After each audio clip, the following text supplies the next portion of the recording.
اعوذ باللہ من الشیطان اللعین الرجیم بسم اللہ الرحمن الرحیم رب اشرح لی صدری ویسر لی امری واحلل عقدۃ من لسانی یفقہوا قولی ان اللہ وملائکتہ یصلون علی النبی یا ایہا الذین آمنوا صلوا علیہ وسلموا تسلیما۔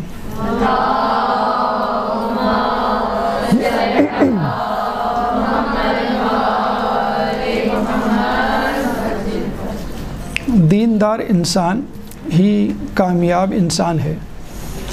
اس حوالے سے ہماری گفتگو کا سلسلہ پچھلی نشست میں شروع ہوا تھا اور ہم نے 10 خصوصیات آپ لوگوں کے لیے منتخب کی تھی کہ جو خصوصیات ایک کامیاب انسان میں ہونی چاہیے، لیکن اس سے پہلے اگر انسان دیندار ہوتا ہے تو اس میں بھی وہ 10 خصوصیات ہوتی ہیں، یا یوں کہہ لیجئے ایک کامیاب انسان میں جتنی بھی خصوصیات ہوتی ہیں وہ تمام کی تمام خصوصیات ایک دیندار انسان میں بھی ہوتی ہیں، بدرجہ اولیٰ ہوتی ہیں، اور پھر وہی خوبیاں ایک کامیاب انسان کی صورت میں اس کو کامیاب بناتی ہیں۔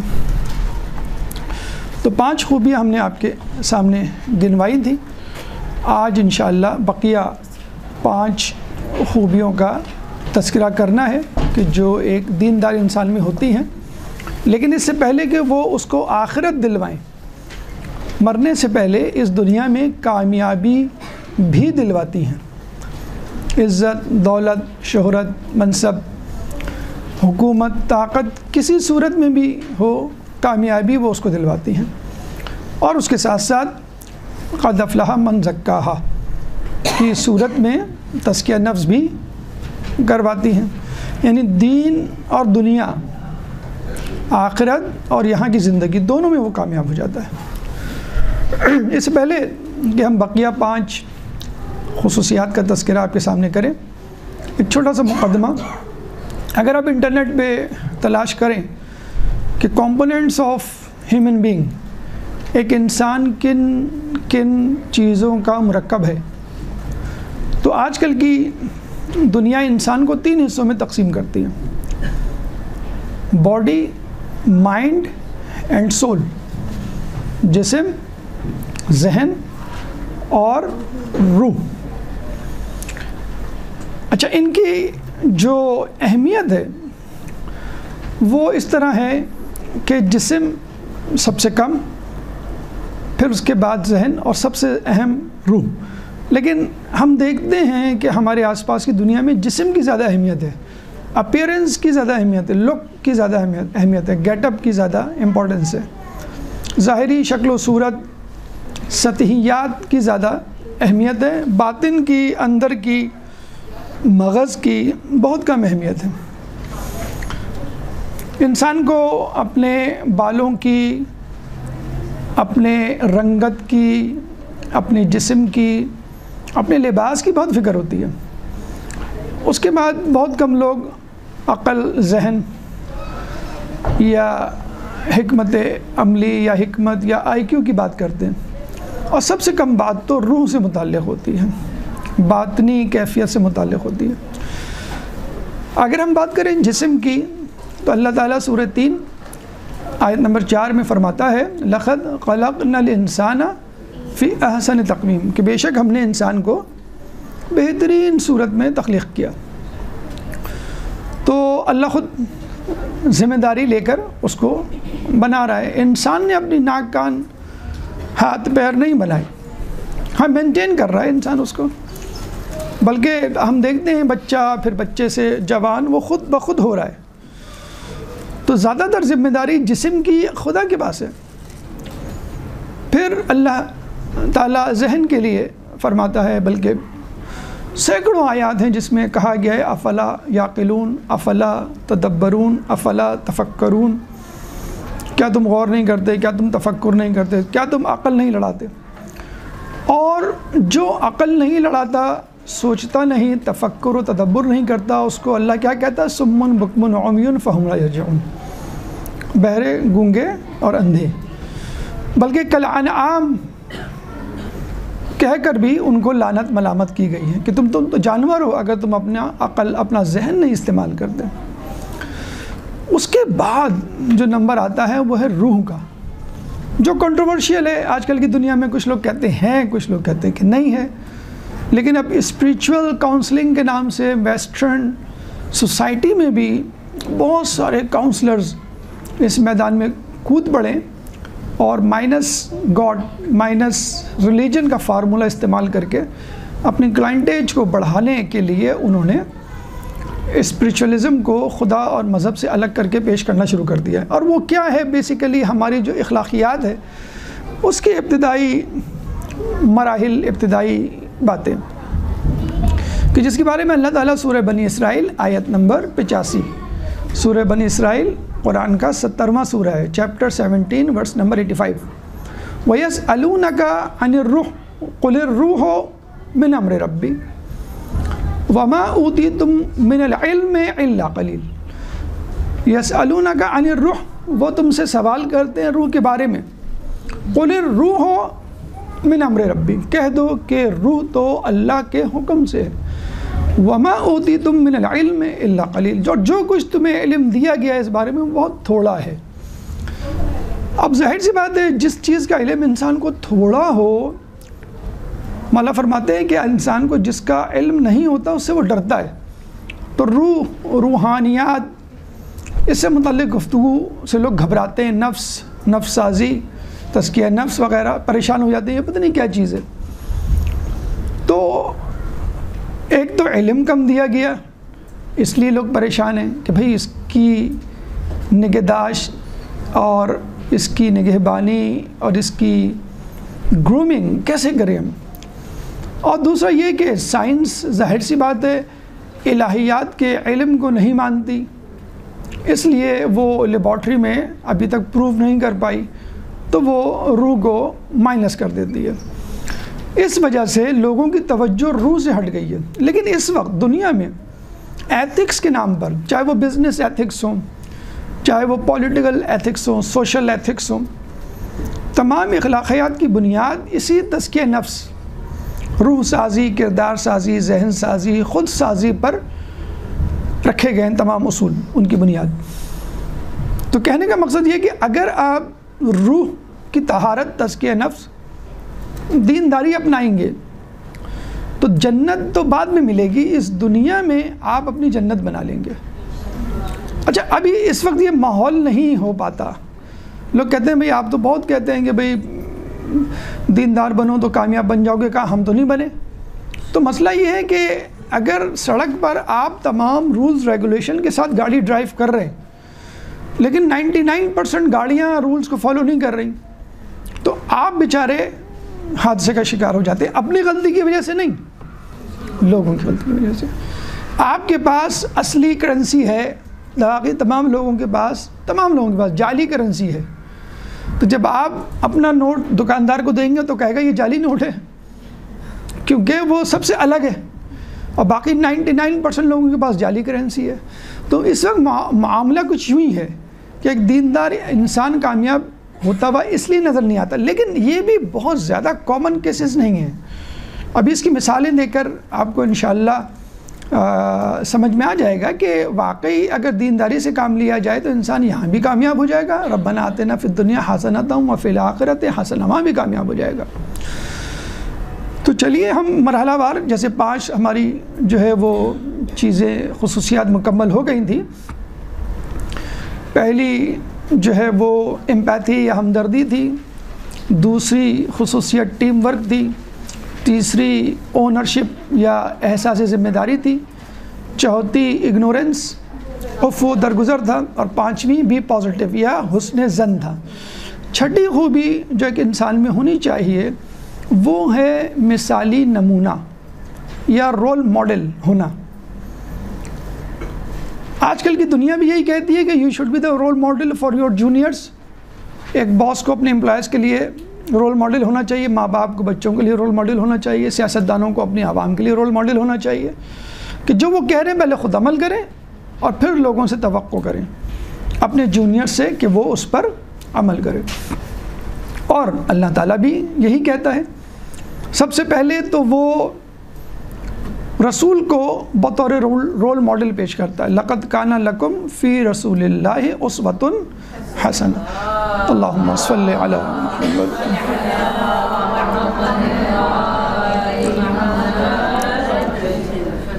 بے شک تمہارے لیے رسول ایک بہترین نمونہ ہے. بہترین نمونہ یا رول ماڈل کس لیے؟ To follow.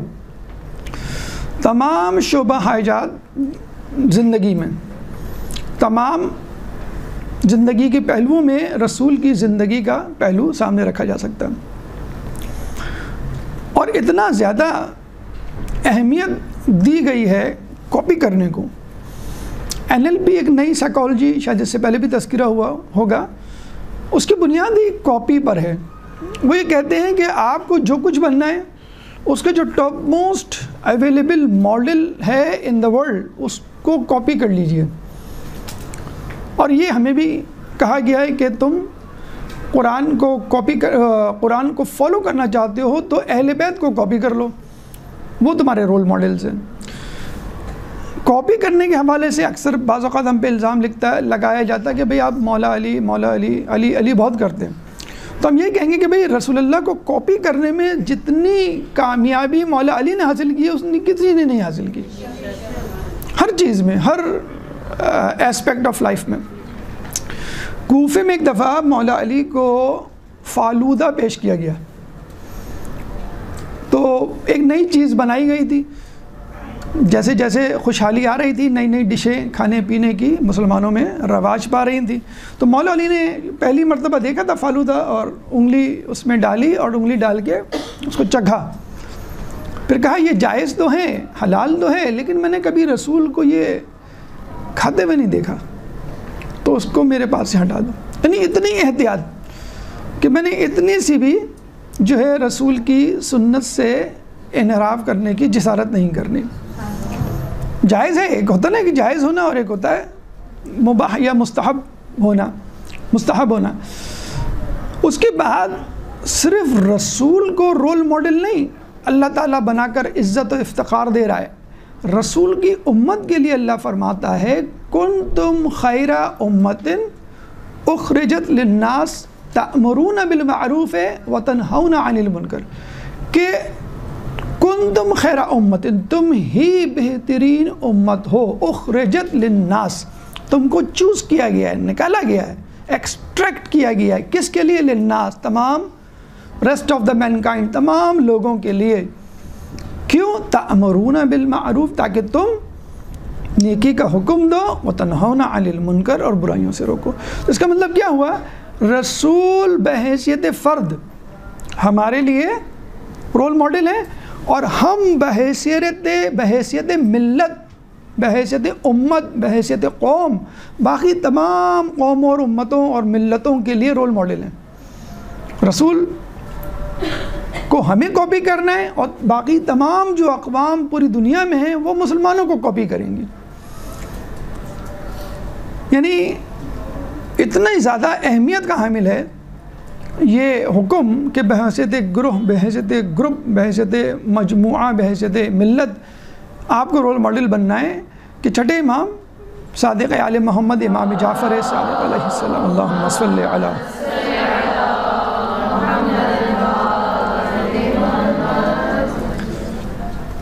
کونوا لنا زینہ ولا تکونوا علینا شیئا، کہ دیکھو ہمارے لیے باعث زینت بنو، باعث ننگ و عار، ذلت و رسوائی نہ بنو. اگر امام فرماتے ہیں اگر کوئی دوسرا برا کام کرے تو ہمیں افسوس ہوتا ہے، کوئی اپنا برا کام کرے تو ہمیں اور زیادہ افسوس ہوتا ہے. اگر کوئی دوسرا اچھا کام کرے تو ہمیں اچھا لگتا ہے، لیکن کوئی اپنا اچھا کام کرے تو ہمیں اور اچھا لگتا ہے. جیسے پڑوسی کا بچہ فرسٹ آ جائے، اچھا پڑھے، کامیاب ہو جائے، آپ کو خوشی ہوتی ہے. اپنا بچہ، اس کی بات ہی کچھ اور ہوتی ہے. تو بحیثیت امت ہم رول ماڈل ہیں، اور بحیثیت فرد رسول ہمارے رول ماڈل ہیں. اللہ یہ بھی نہیں پسند کرتا کہ اگر ہم کوئی کام، کوئی بات کہیں تو اس کو نہ کریں. نہیں، پہلے کر کے دکھاؤ اور پھر کہو. بہت مشہور واقعہ ہے کہ رسول کے پاس ایک عورت آئی کہنے لگی میرے بچے کو کہیں کہ یہ کھجور نہ کھائے، کھجور بہت کھاتا ہے۔ 3 دن تک رسول نے اس کو بلایا، آج نہیں کل، آج نہیں کل۔ تیسری مرتبہ کہا کہ تم کھجور مت کھانا، تو اس عورت نے کہا یہ کل ہی کہتے، 3 دن پہلے ہی کہہ دیتے۔ تو رسول نے کہا 3 دن پہلے تک تو میں خود کھجور کھا رہا تھا۔ یعنی رسول کے لیے کھجور کھانا منع نہیں تھا، لیکن حفظ ما تقدم کے طور پر، احتیاط کے طور پہ اس عام کھجور کھانے کی فریکوینسی کو بھی انہوں نے ڈیلیٹ کر دیا کہ نہیں میں 3 دن تک مطلقاً نہیں کھاؤں گا، پھر کہوں گا تاکہ میں کہہ سکوں اگر بچہ پلٹ کے پوچھے، عاقل پوچھے بھئی آپ بھی تو کھاتے ہیں، کل میں نے دیکھا آپ کو بچے کو منع کر رہے ہیں۔ یہ تھا کمال احتیاط، ایک بچے کو بھی نصیحت کر رہے ہیں تو ہم پہلے اس پہ خود عمل کریں پھر بچوں کو کہیں، بلکہ بعض اوقات تو کہنے کی ضرورت ہی نہیں پیش آتی، بچہ خود ہی سمجھ جاتا ہے۔ دیکھیں خدا نے خود اس بات پر عمل کیا ہے، یعنی مثالی نمونہ پیش کرنا۔ اللہ اگر اس رول ماڈلنگ یا مثالی نمونہ پیش کرنے کو پسند نہ کرتا تو فقط کتابیں اتار دیتا، صحیفے نازل کر دیتا، کافی تھا۔ لیکن اللہ نے قرآن، توریت، زبور، انجیل، آسمانی کتابیں اور آسمانی صحائف اتارنے کے بعد انبیاء بھی بھیجے ساتھ ساتھ، کیوں کہ رول ماڈل ایک ہمارے سامنے ہو۔ ورنہ ہم کہہ سکتے تھے کہ بھئی قرآن بڑا مشکل ہے، ہم کیسے عمل کریں؟ رسول نے عمل کیا، اہل بیت نے عمل کیا۔ تو رول ماڈل کو پیش کرنا تو روز اول سے، بلکہ دیکھا جائے تو اللہ نے رول ماڈل پہلے پیش کیا اور اس کو کاپی کرنے کے لیے فالوورز بعد میں پیدا کیے۔ آدم پہلے آئے، قابیل اور حابیل تو بعد میں پیدا ہوئے، پہلے آدم کو نیچے بھیجا گیا۔ تو یہ اللہ کی طرف سے ایک طریقہ، ایک اصول ہے رول ماڈلنگ کا کہ رول ماڈل ہونا چاہیے، اس کو دیکھ کے لوگ جو ہے وہ فالو کریں، اب چاہے چھوٹا سا مسئلہ ہو یا بڑا مسئلہ ہو۔ پھر اللہ خود اپنی مخلوق کے ساتھ ساتھ چلتا ہوا ہر چیز پر پہلے عمل کرتا ہوا نظر آتا ہے۔ ایک دفعہ بارش کی دعا کی کسی نبی کی امت نے تو بارش نہیں ہوئی، اس نبی نے اللہ سے رجوع کیا تو اللہ نے کہا کہ اس گروہ میں ایک گناہ گار شخص بیٹھا ہوا ہے، جب تک وہ ہوگا میں دعا قبول نہیں کروں گا۔ تو موسیٰ علیہ السلام یا کوئی نبی تو انہوں نے کہا کہ بھئی ایک گناہ گار شخص بیٹھا ہوا ہے، وہ اٹھ کے چلا جائے۔ اب اس شخص نے اسی وقت اللہ سے دعا کی، اللہ تو نے اب تک میری پردہ پوشی کی ہوئی تھی، اگر میں اب چلا گیا تو میں عمر بھر کے لیے رسوا بدنام ہو جاؤں گا، یا اللہ میری توبہ کو قبول فرما۔ جیسے اس نے توبہ کی ویسی آسمان سے بارش ہو گئی۔ تو یہ بھی ملتا ہے کہ نبی نے اللہ سے کہا کہ تو مجھے بتا دے تاکہ میں اس کو نکال دوں، تو اللہ نے کہا کہ جو چیز میں دوسروں کے لیے نہیں پسند کرتا وہ کام میں خود کیوں کروں؟ یعنی میں پسند نہیں کرتا کہ لوگ دوسروں کے عیبوں کو ڈسکلوز کریں، بتائیں، تنقید کریں، تو میں تو خود ستار العیوب ہوں، میں تو عیوب کو چھپانے والا ہوں، میں کیوں اس کو ظاہر کروں؟ تو اللہ تعالیٰ جو کام کروانا چاہتا ہے اس کام کو خود پہلے عمل کر کے دکھاتا ہے۔ ایک نبی نے اللہ سے کہا کہ اللہ میں ہر قسم کی آزمائش پہ عمل کرنے کو، گزرنے کو تیار ہوں، لیکن ایک آزمائش ایسی ہے کہ اگر تو وہ اٹھا لے تو میرے لیے بہت کام آسان ہو جائے گا۔ کیا ہے وہ آزمائش، مصیبت، پریشانی؟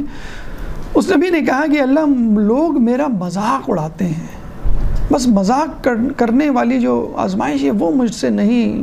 اور یہ آپ نے دیکھا ہوگا خود بھی اپنے طور پہ بھی کہ ہر قسم کی بیماری ہے، فقر و فاقہ ہے، کوئی حادثہ ہے، سب برداشت ہو جاتا ہے، لوگوں کے طعنے اور طنز برداشت نہیں ہوتے، لوگوں کی باتیں آپ نے دیکھا ہوگا 2-2 سال 10-10 سال لوگوں کو عمر بھر یاد رہتی، انہوں نے یہ جملہ کہا تھا فلاں تقریب میں، فلاں شادی پہ، فلاں مصیبت میں۔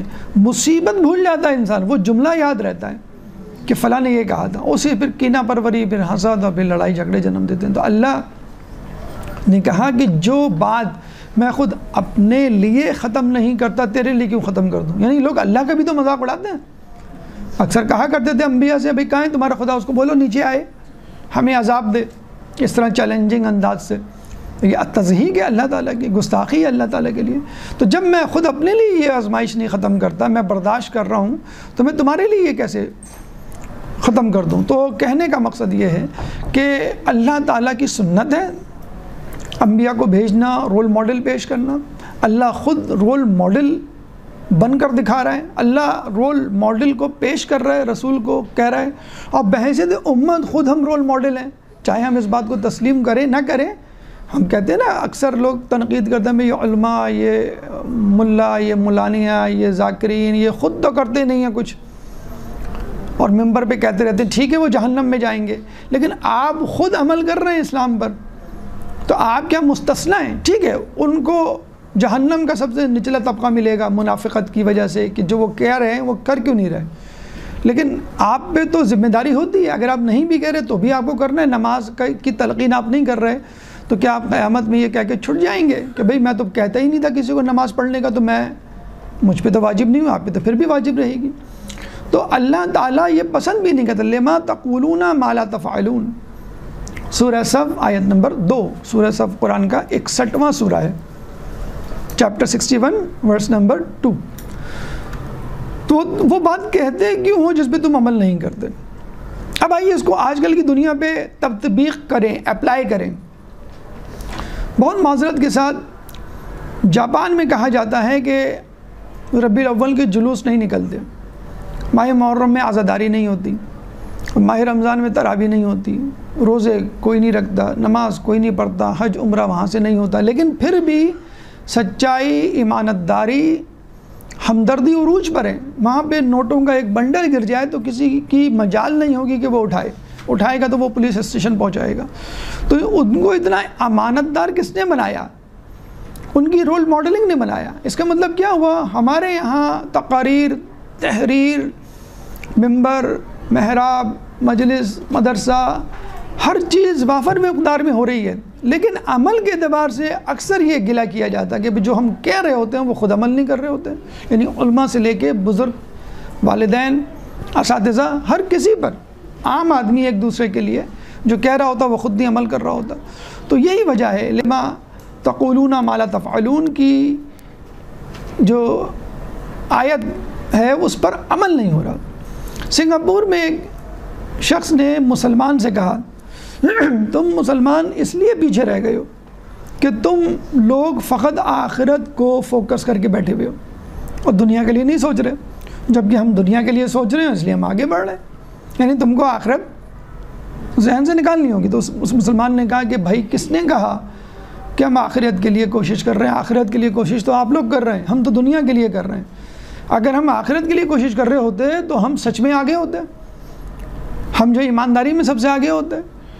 وہ واقعہ بھی آپ کو سنایا تھا نا کہ ایک امریکی آیا، کہنے لگا پورے کراچی میں جو ہے وہ دودھ کی دکان میں کھولوں گا، کیونکہ یہاں پہ کوئی دکان ایسی نہیں ہے جس میں آپ یقین کر سکتے ہیں کسی پر کہ اس نے دودھ میں پانی مثلا نہ ملایا ہو، یا دکاندار جو ہے وہ اپنے پروفٹ سے، کچھ لوگ دکاندار کہتے ہیں اس میں تو میڈم کوئی منافع نہیں ہے ہم پہ، ہم تو بس جتنے کا آیا اتنے کا دے رہے ہیں۔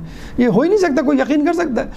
تو یہ تمام باتیں جاپان میں ہو رہی ہیں، سنگاپور میں، تمام جگہوں پہ ہو رہی ہیں جو ہم سے بہت آگے ہیں، اور ہم عمل نہیں کر رہے۔ تو دیکھا جائے آخرت کی تیاری وہ کر رہے ہیں، بس آخرت مد نظر نہیں ہے۔ وہ وہی بات ہے کہ بچے سے کہا جائے کہ تم ایگزام میں پاس ہو جاؤ گے، پڑھ لکھ جاؤ گے تو ہم تمہیں چاکلیٹ دیں گے، سائیکل دیں گے، موبائل دیں گے، بس اس کی نظریں وہیں تک ہیں، اس کو یہ نہیں پتا کہ میں پڑھ لکھ کے کیا بنوں گا۔ تو جاپانیز اور سنگاپورینز کو، بیچاروں کو، ہانگ کانگ میں رہنے والوں کو یہ نہیں پتا کہ ہم جو اس پہ عمل کر رہے ہیں اس سے ہمیں آخرت بھی مل سکتی ہے، لیکن ان کی جو توجہ ہے وہ صرف اس دنیا تک ہے۔ یعنی ہانگ کانگ جیسے ملک میں جس کا رینک کرپشن کے اعتبار سے 91 ہے، بہت اچھا نہیں ہے، پاکستان کا تو شاید نیچے سے ٹاپ 5 میں شمار ہوتا ہو، بہت اچھا نہیں ہے، لیکن اس کے باوجود اتنی سختی ہے۔ آپ دیکھ لیں، ایک صاحب وہاں گئے، وہ اپنے اہل خانہ کے ساتھ کھڑے ہوئے سڑک پہ ٹیکسی ڈھونڈ رہے تھے، تو کسی ٹیکسی کے اوپر 4 لکھا ہوا تھا، کسی پہ 5 لکھا ہوا تھا، یعنی فار 4 پرسن، کسی پہ لکھا تھا فار 5 پرسن۔ 3 بچے تھے ان کے، میاں بیوی اور 3 بچے، ایک بچہ ان کا گود میں تھا۔ تو جو 4 ظاہر بات ہے جو فار 4 پرسنس تھی وہ اس کا کرایہ کم تھا تو وہ اس کو روکتے تھے۔ تو کتنے لوگ ہیں بھائی؟ وہ کہتے تھے 4، کہ 4 کا، یہ تو 5 ہے، کہ یہ تو بچہ ہے، یہ تو گود کا ہے، کہہ رہے نہیں 5 ہے۔ ہمارے اکثر یہی ہوتا ہے نا، ہم تو بڑے بچے کو بھی اٹھا کے گود میں لے لیتے ہیں وقتی طور پہ کہ یہ بچہ فی الحال گود میں ہے۔ تو منع کر دیا، کہہ لیں گے ہم آدھے گھنٹے تک کھڑے رہے، ہمیں 4 پرسنز والی ٹیکسی میں کسی نے نہیں بٹھایا، اتنی سختی۔ جب تک 5 والی ہمیں ٹیکسی نہ ملی ہم اس میں نہیں بیٹھے، حالانکہ اس کی رینکنگ 91 پر ہے، پھر بھی جسے کہتے ہیں کہ لا اینڈ آرڈر جسے کہتے ہیں بہت سخت ہے۔ خیر یہاں پہ بھی ابھی بھی ایسے لوگ ملیں گے آپ کو جو واقعی جو کہہ رہے ہیں اس پہ عمل کر رہے ہیں، اور ٹھیک ہے ان کی شاید اتنی سنوائی نہ ہو اور اتنا زیادہ ان کا نام نہ ہو۔ ہم ایک دفعہ ایک دل کے ہاسپٹل میں گئے تھے تو وہاں ایک ڈاکٹر ECG کی پٹی لیے ہوئے اور سگریٹ پیتے ہوئے جا رہا تھا، تو ہم نے کہا اپنے پیشنٹ کو کیا کہے گا، کس منہ سے کہے گا سگریٹ نہ پیو، اسٹریس نہ لو وغیرہ وغیرہ۔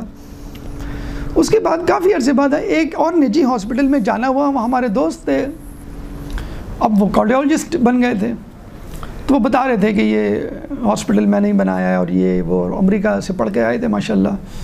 تو ہمارے دل میں وہ ایک جو پاکستانیوں کی ایک مینٹلٹی ہوتی ہے کہ ابھی اب تکبر آ گیا ہوگا، اب یہ بڑی چیز بن گئے ہوں گے، اب یہ ریل پیل ہوگی دولت کی، اور یہ ہو جاتے ہیں کچھ لوگ، اور لیکن ان میں اس چیز کا شائبہ بھی نہیں تھا۔ وہ کیسے میں آپ کو بتاتا ہوں، اب غور سے دیکھیے کہ وہ منظر اتنا خوبصورت منظر تھا، وہ اب تک میں نہیں بھولا، جس سے میں نے بہت کچھ سیکھا۔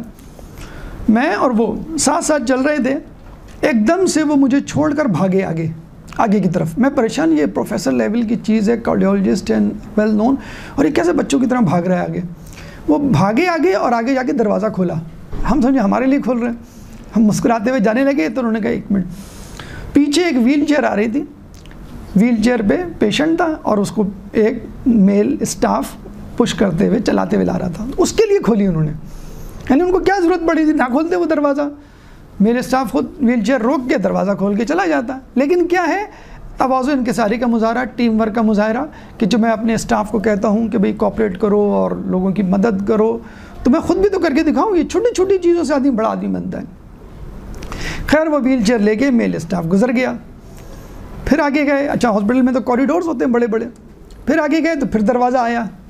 اس دفعہ جو میل اسٹاف تھا وہ بھاگا ویل چیئر چھوڑ کے، کہ اس سے پہلے کہ ڈاکٹر صاحب کھولیں دروازہ میرے لیے اور مجھے شرمندگی کا سامنا کرنا پڑے، میں کھول لوں، تو وہ ویل چیئر چھوڑ کے بھاگا اور دروازہ کھول کے وہ جیسے کھڑا ہوا، پیچھے ڈاکٹر صاحب نے ویل چیئر پکڑی اور اس کو لیتے۔ وہ اتنا خوبصورت منظر میں نہیں بھولا، اور میں نے کہا کہ دیکھیں یہ ہے لما تقولون ما لا تفعلون، تم وہ کہتے کیوں جس پہ عمل نہیں کرتے۔ 14 فلور پہ ان کا آفس تھا، اور میں کہتا تھا کہ یار تم عجیب آدمی ہو، مجھے تھکا رہے ہو، بار بار آفس جانا ہے، تو وہ کبھی بھی اس بندے نے، اس کارڈیولوجسٹ نے لفٹ نہیں استعمال کی، کہ جب میں پیشنٹ کو خود کہتا ہوں بھی واک کیا کریں، ایکسرسائز کیا کریں، ایکٹیو رہا کریں، لفٹ کا استعمال نہ کریں، اسٹیئرز کا، تو میں خود کیوں اسٹیئرز نہ استعمال کروں، میں کیوں جو ہوں وہ لفٹ استعمال کروں۔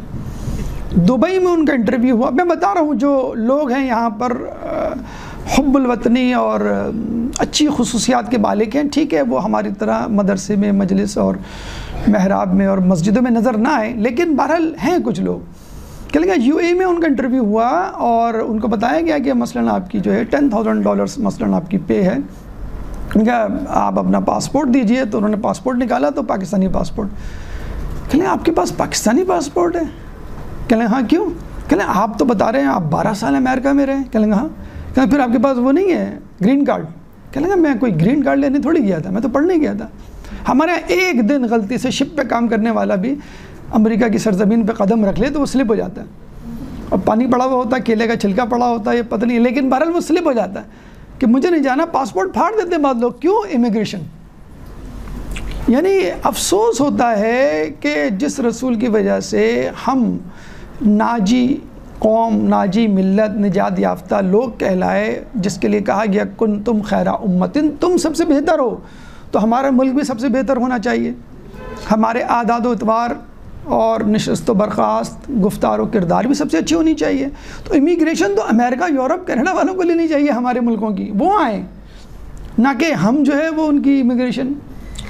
تو وہ کہہ رہے ہیں کہ فوراً جو وہ گلف کنٹری کا جو انٹرویو لینے والا بیٹھا ہوا تھا، اس نے کہا کہ سر ہم آپ کی تنخواہ آدھی کر رہے ہیں، آدھی دیں گے ہم آپ کو تنخواہ، کیونکہ آپ کے پاس امریکہ کا گرین کارڈ نہیں ہے، مطلب امریکن پاسپورٹ نہیں ہے آپ کے پاس۔ یہ بتائیں، یہ مینٹلٹی ہے مسلمانوں کی کہ وہی ڈگری، وہ تمام چیزیں اس کے پاس، لیکن چونکہ اس کے پاس پاکستان کا پاسپورٹ تھا، امریکہ کا پاسپورٹ نہیں تھا، تو اس کو اب کہیں جا کے انہوں نے لیا، کیونکہ ان کی فریکوینٹ ٹریولنگ اتنی ہوتی، کہتے ہیں یہاں پہ مجھے امیگریشن پہ روک لیتے ہیں، 10 سوال کرتے ہیں۔ اب میں ان کو امریکہ کا پاسپورٹ دکھاتا ہوں تو فوراً صحیح ہے سوری سر آپ کو ہم نے روکا، صرف اس وجہ سے۔ اور وہ کہہ رہا ہے کہ میں اپنی بچیوں کی وجہ سے یہاں آ گیا۔ جب پوچھا کہ میں بچیوں کی وجہ سے یہاں آ گیا، لیکن یہاں آ کر مجھے بڑا افسوس ہوا۔ میری بچیاں کہتی ہیں کہ بابا یہاں پہ کرسمس امریکہ سے زیادہ منایا جاتا ہے، یہاں پہ ہیلووین ڈے، ویلنٹائن ڈے امریکہ سے زیادہ۔ آپ ہمیں کہا کرتے تھے یہ تو گوروں کی عادت ہے، یہ تو کرسچنز کرتے ہیں۔ وہ وہاں یہی کہا کہ ان کو بہلا پسلا دیا کرتا تھا، دس از نان آف اے بزنس، یہ مسلمانوں کا نہیں ہے۔ یہ کہتا ہے بابا یہاں پہ کیا مسلمان نہیں رہتے؟ یہاں تو سب لوگ یہ بڑے تم تراق سے مناتے ہیں۔ ہمارے وہاں تو امریکہ میں آپ کہتے تھے کہ گوروں کے لیے ہے۔ کہہ رہا میں یہاں کی پریشان ہو گیا ہوں، میں بچیوں کو اب کیسے سمجھاؤں؟ کتنے لوگ کینیڈا، امریکہ، یورپ سے آتے ہیں، کہتے ہیں کہ یہاں پہ لوگ فجر میں نہیں اٹھتے، وہاں پہ ہم بچوں کو نماز شب پڑھوا رہے ہیں کینیڈا میں بیٹھ کے۔ اسے کہتے ہیں کہ آدمی جب باہر ہوتا ہے تو اس کو ہوم سکنس ہوتی ہے، اس کو گھر کے کھانے کا اور لوگوں کے خلوص کا پتہ چلتا ہے، اس طرح دین کا بھی باہر جا کے اندازہ ہوتا ہے۔ تو کہنے کا مقصد یہ ہے کہ قرآن ہمارے لیے ہے، رسول ہمارے لیے، اسلام ہمارے لیے، عمل کوئی اور کر رہا ہے۔ میں خواب ہوں کسی اور کا، مجھے دیکھتا کوئی اور ہے۔ تو خدا را رسول آپ کے رول ماڈل ہیں، تمام انسانیت کے لیے رول ماڈل ہیں۔ آپ خود بحیثیت امت اور ملت، ایک قوم کے آپ رول ماڈل ہیں، آپ کو رول ماڈل بننا چاہیے۔ تو یہ چھٹی چیز کہ جو ایک دیندار انسان میں ہوتی ہے، ہونی چاہیے۔ اسلام، قرآن، حدیث سب یہی کہہ رہے ہیں۔ اور رول ماڈلنگ کو کس نے اپنا لیا ہے؟ باقی لوگوں نے اپنا لیا ہے۔ ایک درود پڑھ دے محمد والے محمد۔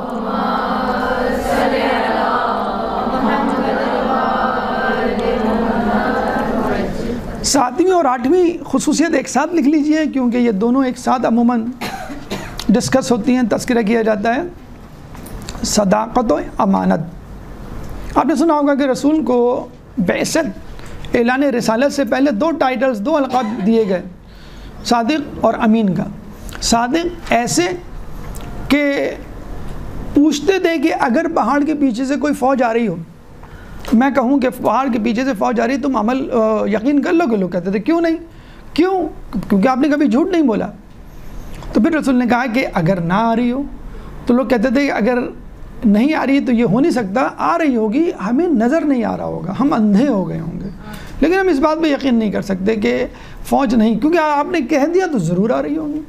تو رسول جو کہہ دیا کرتے تھے وہ 100%۔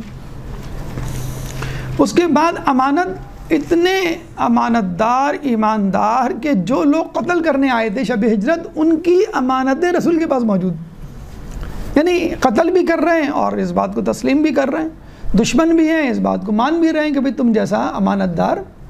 تو جب رسول امانت دار ہیں، امین ہیں، تو یقیناً اللہ نے اگر ان کو کوئی چیز دی ہے تو انہوں نے ایز اٹ از آپ کو ڈیلیور کر دی ہوگی۔ اچھا، عموماً دیکھا یہ گیا ہے کہ اگر کوئی شخص کسی خوبی کا اظہار کر رہا ہے اکثر، تو اس کے پیچھے کوئی دنیاوی منفعت بھی ہوتی ہے۔ 40 سال 63 رسول اللہ کی ایج تھی، 40 سال انہوں نے اپنے حسن اخلاق کا مظاہرہ کیا، 40 سال تک کچھ نہیں کہا، 40ویں سال انہوں نے ڈکلیئر کیا۔ نہ 40 سال سے پہلے اعلان رسالت سے پہلے، نہ اعلان رسالت کے بعد کوئی ایسی ہمیں مثال نہیں ملتی جس میں رسول اللہ نے کنڈیشن لگائی ہو کہ بھئی اگر تم اسلام قبول کر لو تو میں تمہیں اتنا دے دوں، تم اسلام قبول کر لو تو تمہاری امانت واپس لوٹا دوں، اگر تم اسلام قبول کر لو تو میں پھر تمہیں سچ بات بتاتا ہوں، پھر میں تمہارا دوست ہو جاتا ہوں۔ کبھی ایسا نہیں ہوا۔ اکثر لوگ رسول اللہ کو مختلف طریقوں سے تنگ کرتے تھے۔ تو ہوتا یہ تھا کہ حج کے موقع پر، مطلب اس زمانے میں بھی حج زیارت ہوتی تھی، وہ اپنے طریقے سے لوگ کرتے تھے۔ بہرحال خانہ کعبہ مشہور تھا اللہ کی عبادت گاہ، اپنے اپنے طریقے سے، حالانکہ مشرک تھے مکے والے، لیکن پھر بھی بت رکھ کے خانہ کعبہ کے پاس جا کر عبادت کیا کرتے تھے۔ تو رسول کو تنگ کرنے کا طریقہ یہ ہوتا تھا، اگر کوئی شخص پریشان حال آتا حرم میں، وہ سینٹر آف ایکٹیویٹی ہوا کرتا تھا، تو مثلا کوئی آیا کہنے لگا میرا مال لٹ گیا ہے، میں پریشان ہوں، میں کیا کروں؟ تو کہتے تھے کہ اس کے پاس جاؤ، رسول کے پاس اشارہ کر کے، ان کے گھر کی طرف اشارہ کر کے، یہ تمہیں دلا دیں گے۔ ایک شخص آیا اور کہنے لگا کہ میرا مال ابو جہل نے چھین لیا ہے، یہ ابو جہل، ابو لہب اور یہ تمام ایلیٹ جو تھی نا اس زمانے میں وہ مشہور تھی لوگوں کا مال لوٹنے میں، جو آتے تھے حج کرنے کے لیے. تو جب بنی ہاشم کی باری ہوتی تھی، آپ نے سنا ہوگا 1 سال بنی ہاشم کی باری ہوتی تھی، 1 سال بنو امیہ کی. تو جب لوگ بنی ہاشم کی باری ہوتی تھی تو لوگ زیادہ تعداد میں لوگ آتے تھے، پتہ تھا ان کو سیکیورڈ پروٹیکٹیو ماحول ہوگا، اور اگر کسی نے کوئی کرپشن کی، چوری کی تو ہمیں پھر بھی مال دلوا دیں گے بنی ہاشم والے. تو وہ آیا کہنے لگا کہ ابو جہل نے میرا مال چرا لیا ہے اور وہ نہیں دے رہا. اور لوگوں کو شرارت سوجی، انہوں نے کہا وہ دیکھو وہ جو کونے میں نماز پڑھ رہا ہے نا شخص، وہ ابو جہل کو بہت اچھی طرح جانتا، وہ تمہارا مال دلوا دے گا. رسول نماز پڑھ رہے تھے، عبادت کر رہے تھے، یہ شخص گیا، ابو جہل نے میرا مال. اچھا رسول نے یہ نہیں کہا کہ اسلام قبول کر لو گے تو میں تمہارا مال دلوا دیتا ہوں، ساتھ لے گئے. ابو جہل کا دروازہ کھٹکھٹایا، یہ بھی پیچھے پیچھے کے جا رہے ہیں سب سارے جو مشرکین کفار تھے کہ دیکھیں کیا تماشا ہوتا ہے. اور ابو جہل بہت ہی زیادہ گستاخ جسے کہتے ہیں کہ وہ مشہور تھا اور رسول کا بدترین دشمن تھا. دروازہ کھلا، رسول نے صرف ایک بات کی، اس شخص کا مال جو تم نے لیا ہے وہ واپس کر دو. کہتے ہیں ابو جہل اندر گیا اور خاموشی سے مال لا کے دے دیا. رسول کے اور اس شخص کے جانے کے بعد لوگوں نے ابو جہل کو بہت سنائی کہ عجیب آدمی، طاقتور، اتنے بڑے رئیس ہو، تم ڈر گئے. کہیں گے پتہ نہیں کیا، جب محمد نے مجھ سے اس طرح بات کی تو میں ان کے اللہم صلی علی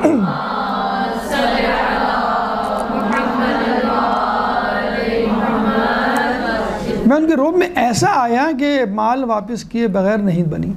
تو رسول کہہ سکتے تھے کہ بھائی تو میں نے تم پہ احسان کیا، حل جزاء الاحسان الا الاحسان، آپ مجھے جو خوش کرو اور اس مال میں سے کچھ دو یا کم از کم میرے پیروکاروں میں شامل ہو جاؤ، کوئی کنڈیشن نہیں.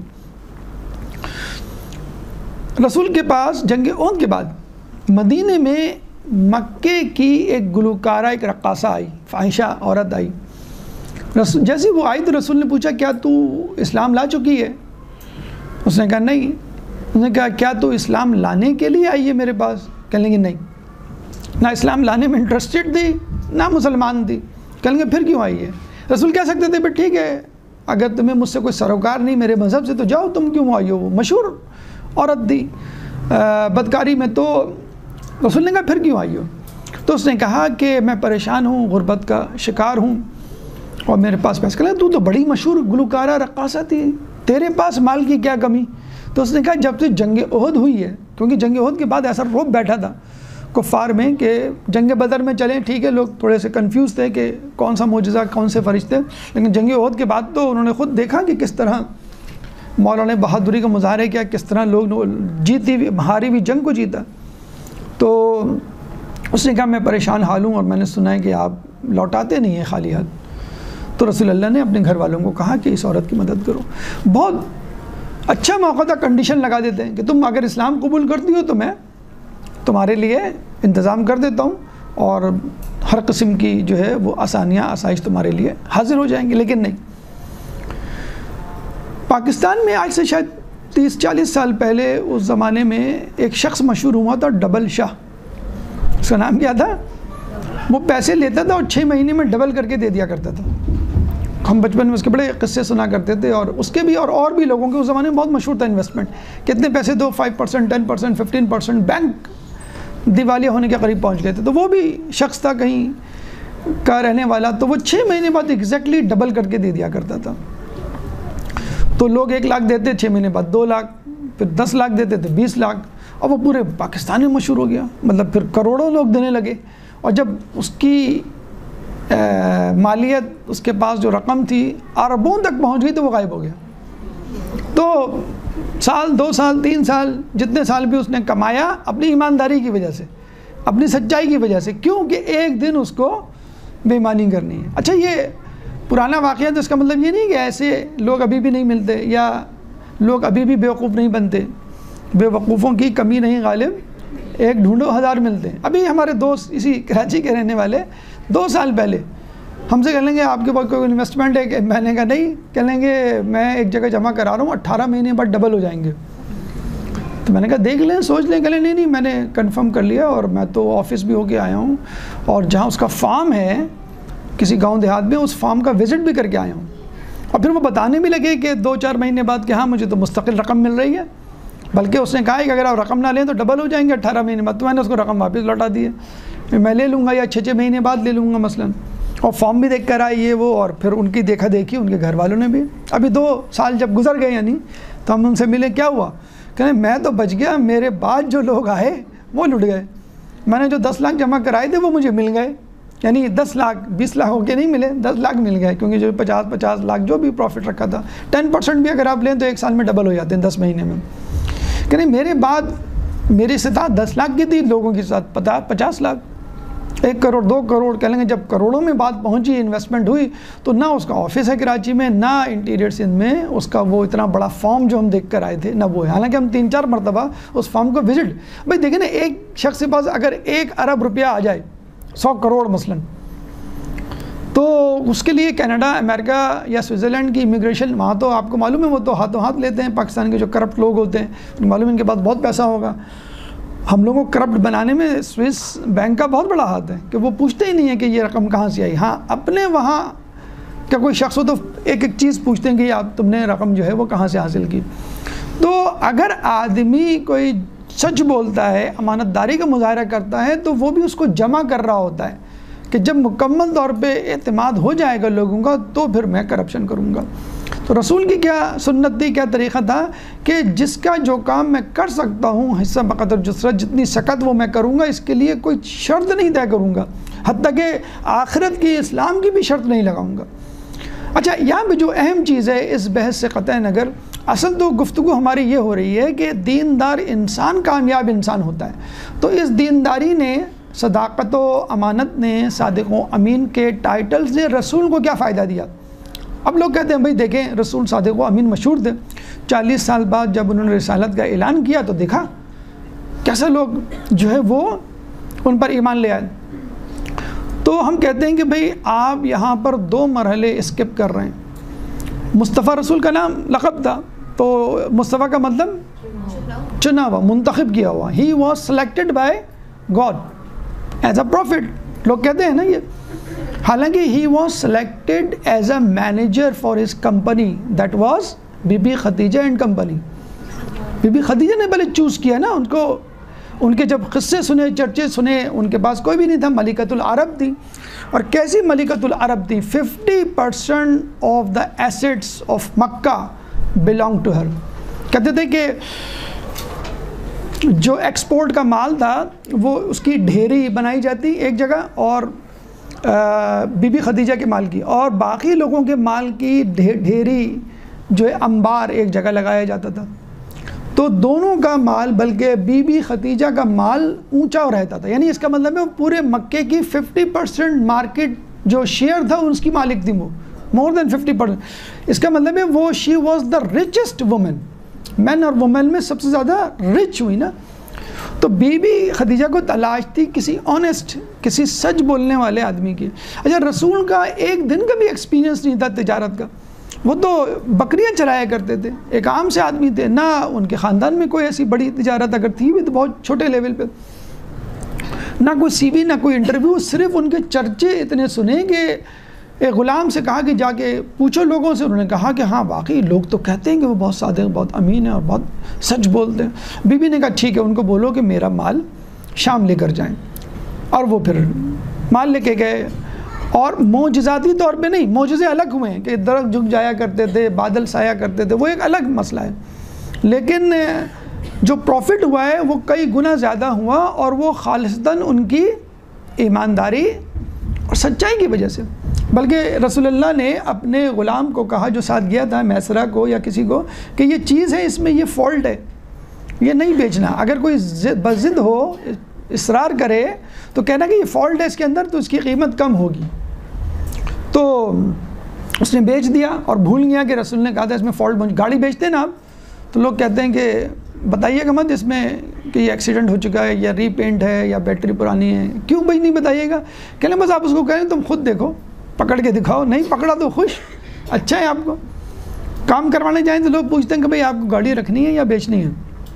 کہیں بیچنی ہے تو پھر کیوں کام کروا رہے ہیں, کیوں خرچہ کر رہے ہیں؟ اپنے پاس رکھنی ہے تو پھر آپ خرچہ کریں. یعنی تم اس وقت تک مومن نہیں ہو سکتے جب تک دوسرے کے لیے وہ چیز نہ پسند کرو جو اپنے لیے کرتے. وہ حدیث کہاں گئی؟ تو رسول جب آئے واپس اور کہا کہ وہ کیا ہوا، کہنے کا وہ مال تو میں نے بیچ دیا اور غلطی سے میں بھول بھی گیا. تو رسول اپنا مال، اپنی دکان، اپنا قافلہ چھوڑ کے اس کو ڈھونڈنے کے لیے نکل گئے. پتہ نہیں کب کہاں وہ جا کے ملا اور وہ حیران و پریشان. پورے شام میں کھلبلی مچ گئی کہ یہ عجیب شخص مکے سے آیا جو اپنا نقص بتا کے مال بیچ رہا ہے کہ اس میں یہ خرابی ہے اور کم بیچ رہا ہے، اتنی قیمت میں نہیں بیچ رہا. کبھی کسی نے ایسا نہیں کیا. تو اور لوگ جسے کہتے ہیں آنے لگے اور پھر کئی گنا پروفٹ ہو. معجزاتی طور پہ نہیں، صداقت اور امانت پر عمل کرتے ہوئے پورا حساب دیا بی بی کو لا کے. اچھا دوسرے اسٹیپ جو بھول جاتے ہیں کہ ہی was selected as life partner. پہلے بزنس پارٹنر بنایا، بلکہ امپلائی بنایا، بزنس پارٹنر اور پھر لائف پارٹنر. عموماً ہوتا یہ ہے پسند کی شادی میں عموماً. اچھا یہاں پہ بھی ایک جملہ ہے، پتہ نہیں کہنا چاہیے کہ نہیں کہنا چاہیے، کہ لوگ کہتے ہیں کہ عمران خان جب وہاں جیتا تھا 1992 کے ورلڈ کپ میں تو پوری ٹیم سے زیادہ عمران خان کا چرچا تھا. انٹرویو اس کے، فوٹوگراف اس کی، ویڈیو اس کی، اتنا چرچا ہوا کہ جمائمہ نے باقاعدہ پرپوز کر دیا کہ دیکھیں کتنی آزادی ہے انگلینڈ میں. تو ہم نے کہا بھائی 1400 سال پہلے بی بی خدیجہ نے خود پرپوز کیا تھا رسول اللہ کو. رسول اللہ نے رشتہ نہیں بھیجا تھا، بی بی خدیجہ نے رشتہ بھیجا تھا. ہاں یہ الگ بات ہے آج کل رشتے جو ہے وہ فیس بک، انٹرنیٹ، ٹویٹر، انسٹاگرام پہ بھیجے جاتے ہیں اور پھر 1-2 سال کی گفتگو کے بعد طے پاتے ہیں کہ اب امی ابا کو بلائیں گے نہیں، بیچ میں ڈالیں گے نہیں یا کورٹ میرج کر لیں. تو ایک ڈگنیفائڈ وے میں انہوں نے باقاعدہ پرپوز کیا اور پھر ان کی شادی ہوئی. شادی ہونے کے بعد کہتے ہیں بس یہ چند مہینے کا رومانس ہوتا ہے، پھر بعد میں سب پتہ چل جاتا ہے، سارے جو ہے گن کھل جاتے ہیں ایک دوسرے کے. اب آپ دیکھیں روز بروز رسول کی قدر و منزلت میں اضافہ ہوتا رہا. اچھا صورتحال اتنی عجیب و غریب تھی، وہ منظر کبھی آپ سوچیں کہ شادی ہوئی، نکاح ہوئی، سب مہمان جانے لگے، آخر میں رسول رہ گئے. رسول بھی جانے لگے تو کہا محمد آپ میرے ساتھ اسی گھر میں رہیں گے. پہلا تحفہ انہوں نے دیا کہ یہ گھر آپ کا ہے، آپ میرے ساتھ رہیں گے. پہلے اپنے گھر میں تھے اور پھر بی بی خدیجہ کے گھر میں. شادی کے چند دنوں بعد، جسے کہتے ہیں کہ آپ نے بھی نوٹ کیا ہوگا، میاں اور بیوی بس چند مہینے ہوتے ہیں اس کے بعد جو ہے وہ محبت، وہ جوش، وہ جذبہ، ولولہ ختم ہو جاتا. آپ تو کہتے تھے آپ انجینئر ہیں، آپ تو مینیجر ہیں، آپ کی اتنی تنخواہ ہے. پتہ چلا کہ وہ باقاعدہ ایک رشتہ ہمارے اپروول سے ہوا اور ہو گیا. اور رشتہ جان پتہ چلا کہ ڈاکٹر صاحب نے جو رشتہ کروایا تھا اس میں تو اس انجینئر کی ڈگری جعلی نکلی. ہم نے کہا بھئی اب یہ ڈگری جو آپ نے حالات بتائے تھے وہ ہم نے بتا دیے، اب یہ ڈگری جعلی نکل رہی ہے، ہم کہاں سے وہ کریں. تو وہ لوگ کہتے ہیں لڑکیاں بھی تو اپنا گھر کہیں اور بتاتی ہیں، رشتہ لڑکی کو وہاں دکھایا، پتہ چلا رہتے کہیں اور تھے. تو میں نے کہا بھائی جب لڑکیاں اور لڑکے دونوں طرف سے جھوٹ بولا جائے گا شادی اسی طرح فلاپ ہوں گی. لیکن بی بی خدیجہ کا سنیں، چند مہینے گزرے، بی بی خدیجہ نے کیا ریمارکیبل، کیا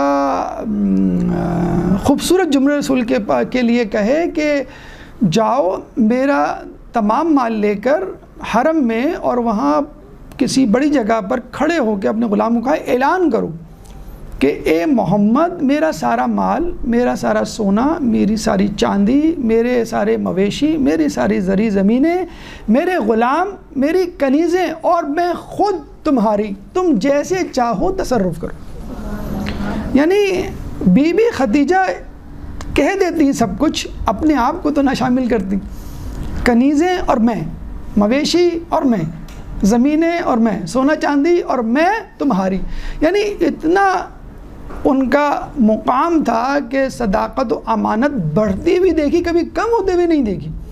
ہمارے ہوتا ہے مطلب نکل گیا بزنس، مثلا فرض کر بزنس آپ برانڈ بن گئے، آپ بڑی اونچی منزلوں پر پہنچ گئے، پھر کمپنی جھوٹ بولنے لگتی ہے، اس کو جسے کہتے ہیں کیش کرانا شروع کر دیتی ہے. تو آج کل کے لڑکوں سے پوچھے لوگوں کی یہی ایک خواہش ہوتی ہے بھئی نوکری مل جائے، چھوکری مل جائے. چھوکری سے پوچھے، لڑکی سے پوچھے آپ کی خواہش کریں ایسا لڑکا مل جائے جو بہت اچھی نوکری کرتا ہو، یعنی 2 in 1. ان کا بھی مسئلہ حل. اخلاق، سچائی، عدالت، ایمانداری، اس کا کوئی خاندان کچھ بھی نہیں، صرف کہ لڑکا کماتا ہو، لڑکی بھی اب یہ ہے کہ بگ شاٹ فیملی سے ہو. جب آپ کا مقصد ہی یہی حدیث میں ہے کہ اگر انسان خوبصورتی کے لیے شادی کرے گا، مال کے لیے شادی کر دے گا تو وہ دونوں چیزوں کو کھو دے گا. اگر دینداری کے لیے شادی کر دے گا ان دونوں چیزوں کو بھی اپنا لے گا. ایک درود پڑھ دے محمد والے محمد.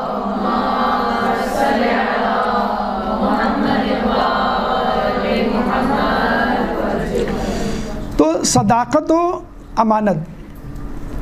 اس کے بعد ایک درود پڑھ دے محمد والے محمد.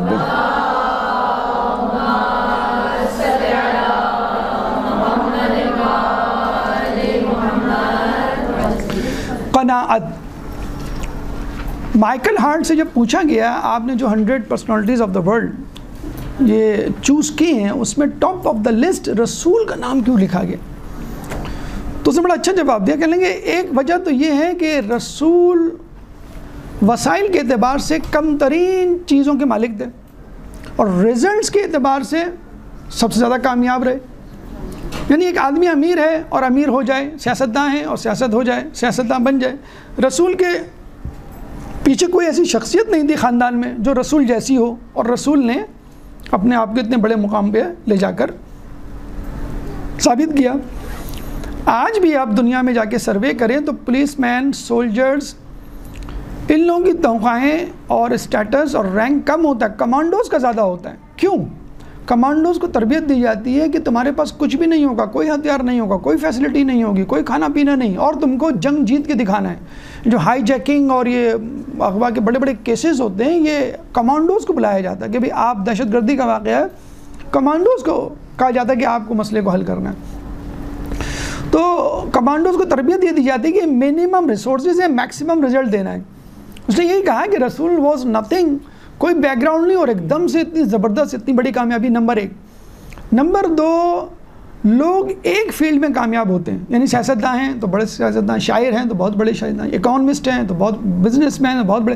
رسول نے ہر شعبے میں کامیابی حاصل کی، یعنی بہت بڑے بزنس مین بھی بنے، پروفٹ بھی بنے، ریفارمرز بھی بنے، سوشل ایکٹیوسٹ بھی بنے، اور پھر سب سے اہم بات گھر میں اچھے شوہر بھی ثابت ہو رہے ہیں، اچھے باپ بھی ثابت ہو رہے ہیں۔ یعنی باپ کی اکثر آپ نے دیکھا ہوگا سیاستداں ہیں، ڈاکٹر ہے، انجینئر ہے، کوئی بڑا آدمی ہے تو ہم کہتے ہیں بھئی گھر میں ٹائم نہیں دے پاتا، مصروف اتنا رہتا ہے یہ۔ رسول گھر کے ہم مثالیں دیتے ہیں، اگر اچھے باپ کی، اچھے شوہر کی تو بھی ہم رسول کی مثالیں دیتے ہیں، سیاستداں کی تو بھی، رسول کی مذہبی حوالے سے بات کریں وہ تو خیر ہے ہی ان کا خاصا۔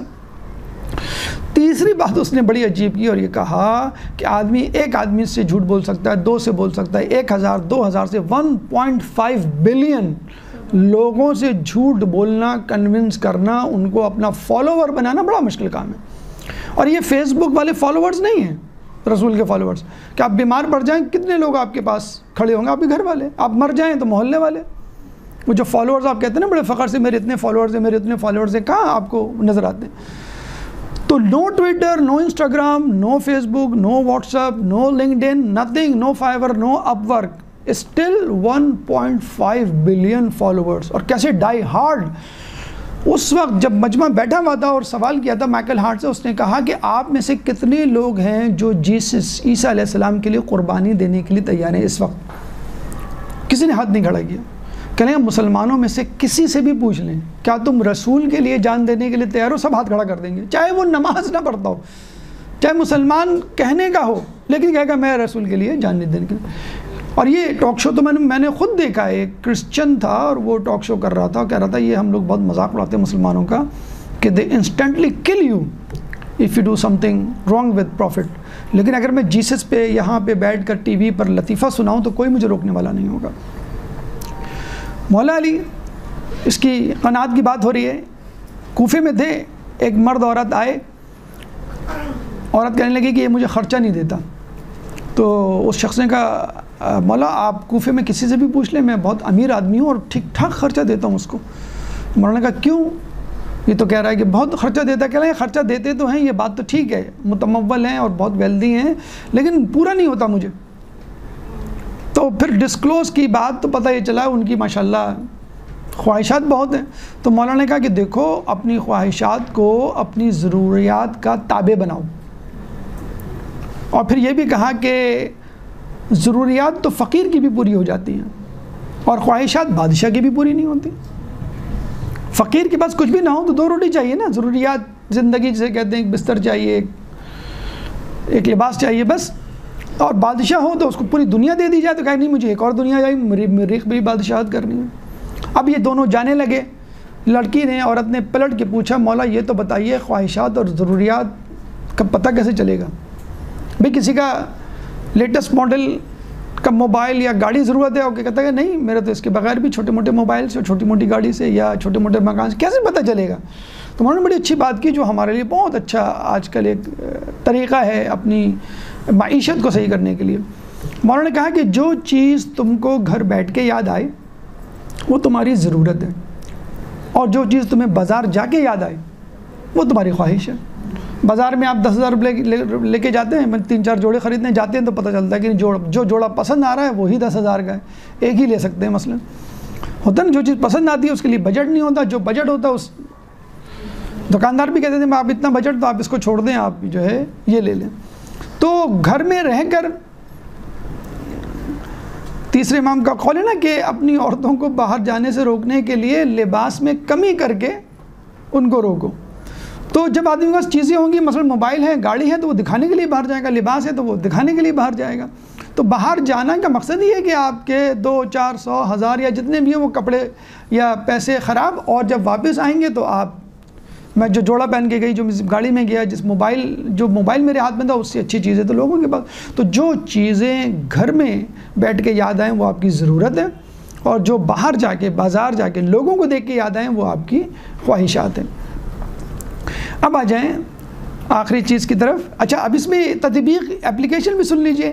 جس گھر میں قناعت ہوگی اس گھر میں دال روٹی بھی لوگ ہنس بول کے کھائیں گے، اور جس گھر میں قناعت نہیں ہوگی، آپ دیکھ لیں بڑے بڑے ریسٹورنٹ میں لوگ بیٹھے ہوئے ہوتے ہیں، منہ بنے ہوئے ہوتے ہیں، اسٹیک منگایا 1000 روپے کا اسٹیک، یہ پسند نہیں آیا، صحیح نہیں تھا، نہیں پسند آیا کوئی بات نہیں، دوسری چیز منگا لو۔ ایسے ایسے لوگ اپنے، کسی کو یہ کھانا ہے، کسی کو وہ کھانا ہے، مطلب جو جسے کہتے ہیں نا، جو مزہ گھر میں مونگ پھلی کھانے میں ہے نا، اور مونگ پھلی کے دانے جو گر جاتے ہیں اس کو ڈھونڈ کے پکڑ کے اٹھا کے کھانے میں ہے، ایک دوسرے سے چھیننے میں جو مزہ ہے، اور مونگ پھلی میں 4 دانے نکلے، اوہ میرا نام تو Guinness book of world record میں آ گیا، 4 دانے نکلے۔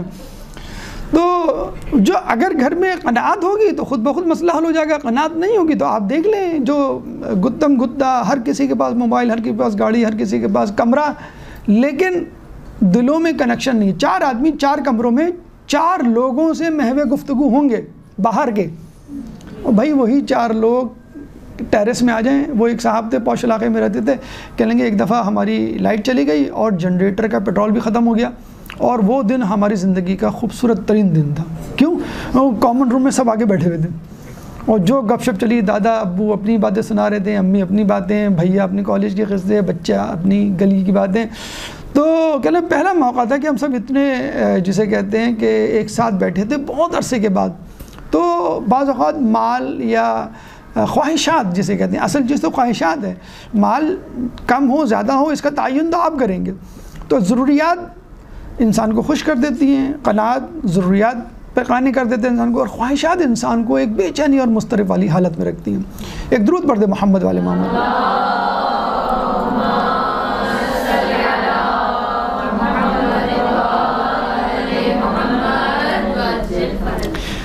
آخری چیز گھریلو تعلقات، ریلیشن شپ جسے کہتے ہیں۔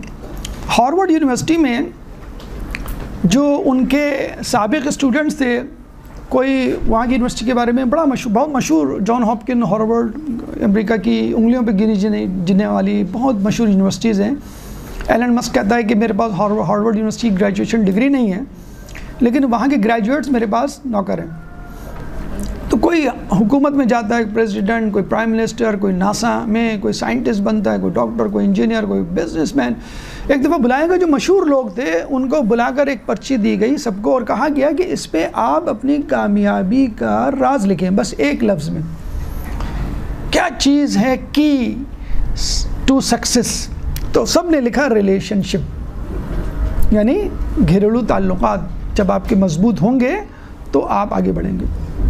ابھی ہمارے پریزیڈنٹ کسی جگہ پہ تقریر کر رہے تھے تو وہ یہی کہہ رہے تھے کہ کیریئر میں اتنا آگے مت جائیں کہ آپ جو ہے وہ گھر والوں کو بھول جائیں، میاں بیوی کو بھول جائے، بیوی جو ہے وہ شوہر کو بھول جائے، بھائی بہن ایک دوسرے کو بھول جائیں۔ ایکچوئل لوگ یہی ہوتا ہے نا کہ ایک جگہ جو ہے وہ ہم گئے اور بڑی بہن کام کر رہی تھی، چھوٹی بہن بیٹھی ہوئی تھی، ہم نے کہا بھائی چھوٹی بہن کو، بیٹا اپنی بڑی بہن کا ساتھ دیجیے، کہ نہیں میں بہت پھوڑ ہوں۔ یعنی بہت پراؤڈ ہو گیا خواتین کے لیے، لڑکیوں کے لیے اس بات کا اظہار کرنا کہ مجھے کچھ نہیں آتا کچن میں تو ڈاکٹر بن رہی ہوں، میں تو انجینئر بن رہی ہوں، میں تو آئی ٹی کر رہی ہوں، میں تو MBA کر رہی ہوں، وغیرہ وغیرہ۔ تو کیریئر یا کاروبار یا کوئی بھی چیز، لیکن گھر میں توازن ہونا چاہیے۔ سورہ تحریم آیت نمبر 6، سورہ تحریم قرآن کا 66واں سورہ ہے، چیپٹر 66 اور آیت کا نشان 6، ورس نمبر 6۔ اللہ فرماتا ہے یا ایھا الذین آمنوا قوا انفسکم واہلیکم نارا وقودھا الناس والحجارہ، اے ایمان والو اپنے آپ کو اور اپنے گھر والوں کو جہنم کی آگ سے بچاؤ کہ جس کا ایندھن انسان اور پتھر ہے۔ یعنی ایز اے ہول کلیکٹیولی اپنی فیملی کو، اپنے خاندان کو لے کے جاؤ۔ رسول فرماتے ہیں کہ مرد کا اپنے اہل خانہ کے ساتھ بیٹھنا مسجد نبوی میں اعتکاف سے افضل ہے۔ رسول جب اپنے خاندان کے ساتھ ہوتے تھے تو پورا ٹائم دیا کرتے تھے۔ ہم تو موبائل پہ بات کریں تو ہم کہتے ہیں بھائی بیٹے کو، بچے کو ذرا باہر لے جاؤ۔ رسول نماز پڑھ رہے ہیں، حسین کو قیام کی حالت میں گود میں لیا ہوا ہے، جب سجدے میں جا رہے ہیں، رکوع میں جا رہے ہیں، سجدے میں جا رہے ہیں تو فرش پہ رکھ دیتے ہیں، پھر دوبارہ قیام کے لیے کھڑے ہوتے ہیں تو پھر دوبارہ حسین کو بتلانا چاہ رہے ہیں کہ آج نماز کے قیام میں حسین میرے ساتھ ہے، کل حسین کے قیام میں میں حسین کے ساتھ ہوں گا۔ سجدے میں ہے، کہہ سکتے ہیں بھئی یہ کیا ہے، تم دیکھ نہیں رہی ہو بچوں کو، نماز میں پڑھ رہا ہوں، بچہ مجھے ڈسٹرب کر رہا ہے، سجدے کو طول دے رہے ہیں۔ بتانا چاہ رہے ہیں کہ ٹھیک ہے بحیثیت امام ان کی اہمیت ہوگی، لیکن اس وقت بہرحال وہ نوازے تھے، خطبہ جمعہ دے رہے ہیں، حسن حسین آ رہے ہیں، تو یہ نہیں کہہ رہے کہ بھئی دیکھو بچہ آ رہا ہے اس کو روکو، کہ جس میں کہا گیا ہے کہ آپ جو ہے باتیں نہ کریں، خود خطبے کو روک کے اٹھ کے جا رہے ہیں۔ ہمارے ہاں ابھی ہم ایک یونیورسٹی میں، نجی یونیورسٹی میں جانے کا اتفاق ہوا، جو ہوشربا حالات ہیں الحمان الحفیظ، کہ جس طرح مردوں عورتوں لڑکے لڑکیوں کی مکسنگ ہے، ہینڈ شیک ہے، بلکہ جس طرح لڑکے کھڑے ہوتے ہیں گردن میں ہاتھ ڈالے اس طرح کے جو ہیں وہ حالات ہو گئے۔ یہ سب کس وجہ سے کہ ہم نے خود گھروں میں فزیکل ٹچ دینا ختم کر دیا۔ جب سے ٹچ اسکرین آیا ہے فزیکل ٹچ ہمارا بچوں کے ساتھ ختم ہو گیا۔ بی کو رسول اللہ جب آتے تھے تو باہوں میں لیتے تھے، چومتے تھے، تو ازواج میں سے کوئی کہتا تھا کہ اتنی بڑی ہو گئی ہے 18 سال کی جوان، آپ اس طرح اس کو پیار کرتے ہیں؟ کہتے ہیں رسول اللہ کہا کرتے تھے مجھے اس کے جسم سے جنت کی خوشبو آتی ہے۔ حسن و حسین بیٹھتے تھے، کہتے تھے کہ اونٹ چاہیے ہمیں، رسول نے کہا میں بن جاتا ہوں اونٹ۔ اس کی تو وہ بھی ہوتی ہیں لگامیں، گلے میری لو لٹ میری زلفیں، یہ تمہارے لیے لگام کا کام۔ تو یہ فزیکل ٹچ ختم ہو گیا ہے، ساتھ بیٹھنا، ایک دوسرے کو سننا ختم ہو گیا ہے۔ تو لوگ یونیورسٹیز، کالجز، آفیسز وغیرہ میں بھی اپنی جسے کہتے ہیں اپنے دل کی بھڑاس نکالتے ہیں۔ تو گھر کا سکون ہوگا تو آپ باہر کامیاب ہوں گے۔ ٹھیک ہے رسول کی رسالت، علی کی ولایت اپنی جگہ، لیکن یہ بی بی خدیجہ کی تسلی و تشفی تھی غار حرا میں وحی آنے کے بعد کہ رسول کو حوصلہ ہوا۔ ذوالفقار کی ضربت بعد کی بات ہے، اس کی چمک بی بی سیدہ اس کو دھو کر پیدا کیا کرتی تھی، مال غنیمت نہ آنے پر منہ نہیں بنایا کرتی تھی، سجدہ شکر ادا کرتی تھی کہ علی آج تم خیبر کے موقع پر کیا کہا تھا، اگر آپ مال غنیمت لے آتے تو میں مدینے کی عورتوں کو کیا منہ دکھاتی۔ تو وہ کہتے ہیں نا کہ ہر کامیاب مرد کے پیچھے ایک کامیاب عورت کا ہاتھ ہوتا ہے، تو رسول کے پیچھے بی بی خدیجہ کا ہاتھ اور علی کے پیچھے بی بی سیدہ کا ہاتھ۔ تو آپ بھی کوشش کریں اپنے مردوں کے لیے، مرد کوشش کریں اپنی عورتوں کے لیے، بڑے اپنے بچوں کے لیے، بچے اپنے بڑوں کے لیے محبت اور وقت نکالیں۔ اگر آپ گھر سے باہر کامیاب ہونا چاہتے ہیں، تو کسی نے بڑا خوب جملہ کہا ہے کہ ٹھیک ہے آپ مریخ پہ جانا چاہتے ہیں، آپ بہت بڑے کاروباری شخص بننا چاہتے ہیں، بہت بڑی شخصیت بننا چاہتے ہیں، لیکن اپنے روٹس نہ بھولیں۔ I want to touch the stars while my feet on the ground۔ آپ ضرور ستاروں کو چھوئیں لیکن آپ کے قدم زمین پر ہونے چاہیے۔ اللہ تعالیٰ سے دعا ہے کہ جو کچھ پڑھا سنا اس پہ عمل کرنے کی توفیق عطا فرما، جو پریشان حال ہیں ان کی پریشانی کو دور فرما، جو بے روزگار ہیں ان کو رزق حلال عطا فرما، جو رزق حلال کما رہے ہیں ان کے رزق حلال میں برکت عطا فرما، جو مقروض ہیں ان کے قرضوں کو عطا فرما، جو زندان میں ان کو رہائی عطا فرما، جو سفر میں ان کو ان کے پیاروں سے ملا، جو گمشدہ ان کو ان کی منزل تک پہنچا، جو مظلوم ہیں ان سے ظلم کو دور فرما، امام کے ظہور میں تعجیل فرما، ہمیں ان کے انصار و اعوان میں شامل فرما۔ ربنا تقبل منا انک انت السمیع العلیم وتب علینا انک انت التواب الرحیم برحمتک یا ارحم الراحمین۔